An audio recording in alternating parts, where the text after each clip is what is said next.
पीछे कर बोलना है यार अनीश तुम्हारा दूध निकल जाएगा। तू जूम नहीं होता।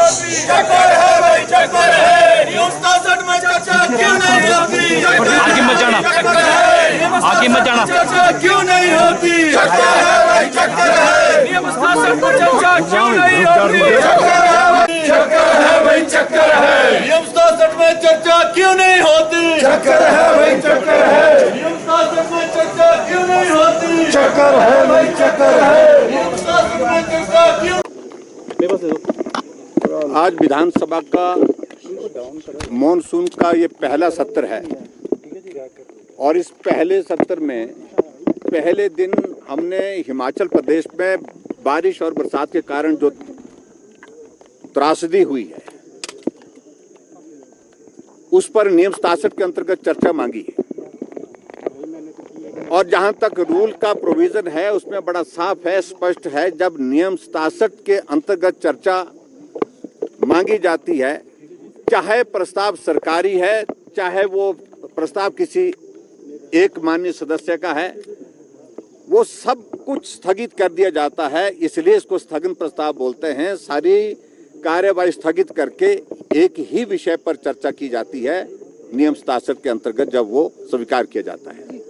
लेकिन मुझे मालूम था कि सरकार की ओर से पहले ही ये मन बना लिया था हमने कि हमने नियम 67 के अंतर्गत चर्चा की अनुमति नहीं देनी है और इसीलिए पहले ही मुख्यमंत्री ने जो प्रस्ताव लाया है उस प्रस्ताव को लाने के पीछे मंशा एक अलग तरह की थी और हमारी मंशा बड़ी साफ थी, जिसमें राजनीति नहीं, जिसमें हिमाचल प्रदेश का हर व्यक्ति का भाव है कि इस वक्त सत्र शुरू हो रहा तो हमारा घर चला गया है, हमारा परिवार का सदस्य चला गया है, कहीं तो आवाज हमारी उठाई जाएगी सरकार के सामने और ये जिम्मेवारी विपक्ष के नाते हम निभाने की कोशिश विधानसभा के अंदर कर रहे हैं। और मुझे इस बात को दुख है कि नियम 67 के ऊपर चर्चा जो रोक दी गई, जिस पर अध्यक्ष महोदय जी ने कहा कि पहले ही हम दूसरे नियम के अंतर्गत वहां पर चर्चा को स्वीकार कर चुके हैं और मैं अध्यक्ष के प्रति सम्मान व्यक्त करता हूं, लेकिन बड़ी साफ बात है जब नियम 67 के अंतर्गत चर्चा मांगी जाती है, जब उसको स्वीकार करने की परिस्थिति आती है तो सारा बिजनेस रोक दिया जाता है। और आज की आवश्यकता है कि आपदा पर चर्चा हो और राजनीति से हट करके हो और उसमें हिमाचल प्रदेश में कितने लोगों की पीड़ा है इस बात को अच्छी तरह से समझते हैं, क्योंकि सदी की सबसे बड़ी त्रासदी के दौर में से हिमाचल गुजर रहा है।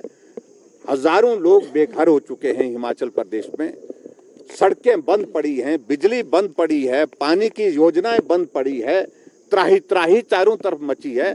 तो इस सदन में सारा काम रोक करके नियम 67 के अंतर्गत ये चर्चा होनी बहुत वाजिब थी और ये बहुत आवश्यक थी। और मैं समझता हूं कि जिस प्रकार से इस चर्चा को सरकार की ओर से लाने की कोशिश की है उसमें एक ही चीज, क्योंकि प्रदेश सरकार अपने आप कुछ नहीं करना चाहती है, सारा ठीकरा केंद्र सरकार के ऊपर फोड़ना चाहती है और केंद्र सरकार राष्ट्रीय आपदा घोषित करे, ये उनकी मंशा है। इस सारी बात को लेकर के उन्होंने इस सदन में इस चर्चा को लाने की बात कही है। केंद्र मदद कर रहा है, केंद्र लगातार सहयोग दे रहा है और आज तक के इतिहास में हिमाचल प्रदेश को केंद्र की ओर से सबसे ज्यादा मदद मिली है, ये मैं बड़ा साफ कहना चाहता हूँ।